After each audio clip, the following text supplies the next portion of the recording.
দেশের বিভিন্ন অঞ্চলে প্রাণীর প্রতি নির্যাতন ও তাদের হত্যার ঘটনা কমছে না।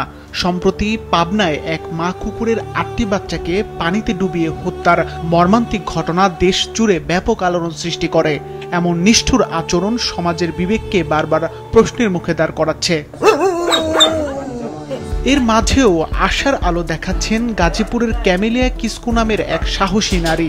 রাস্তায় পরিত্যক্ত ও আহত প্রাণীদের উদ্ধার করে চিকিৎসা ও পুনর্বাসনে এগিয়ে এসে তিনি অনন্য উদাহরণ স্থাপন করেছেন।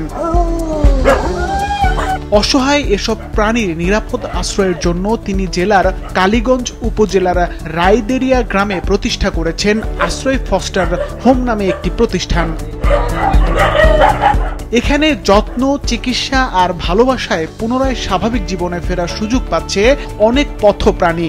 সাধারণ মানুষের কাছ থেকে তিনি যে অর্থ সহায়তা পান তা দিয়ে বর্তমানে সেখানে ৮৫টি কুকুর ও বেশ কয়েকটি বিড়াল চিকিৎসা সেবা সহ আশ্রয় পাচ্ছে। আমাদের প্রথম উদ্দেশ্য হতো আমাদের কুকুরকে আমরা ভালোবাসি, কুকুর ভালোবাসা থেকে কাজটা করা, মায়া থেকে কাজটা করা।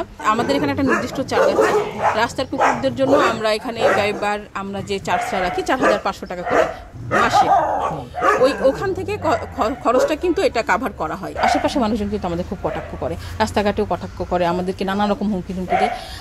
আমার মেসেজটা হচ্ছে যে আমরা এই মানুষগুলো যারা কুকুর ভালোবাসছেন না, কোনো অসুবিধা, ভালোবাসতে হবে না কিছু নেই, কিন্তু আমরা যারা কাজ করছি আমাদের জন্য আমাদেরকে যেন একটু সেই দৃষ্টিতে দেখা হোক যে না, এরা মহৎ কাজ করছে। বর্তমানে ফস্টার হোমে ৩ জন স্টাফ কাজ করে যাচ্ছেন। তারা সেখানের প্রাণীগুলোকে সার্বক্ষণিক দেখভাল করে যাচ্ছেন।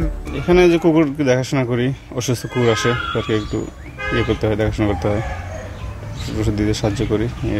আমাদের এখানে আসার পর আমরা পূর্বাচল আমাদের ভেটেরিনারি হসপিটাল আছে, আমরা ওইখান থেকে মেডিকেল সাপোর্টটা নিই। বাদ বাকি যে স্যালাইন মেডিসিন 2 বেলা বা 3 বেলা স্যালাইন মেডিসিন যেগুলো আছে এগুলো আমরাই দিই। সীমিত জায়গা, খাদ্য সংকট ও চিকিৎসা সামগ্রীর অভাবে পথ চলা দিন দিন কঠিন হয়ে উঠছে ক্যামিলের পক্ষে। তিনি জানেন না আর কতদিন এভাবে এসব প্রাণীর দেখভাল তিনি চালিয়ে যেতে পারবেন। সিফাত রহমান, মাছরাঙা, নিউজ ডেস্ক।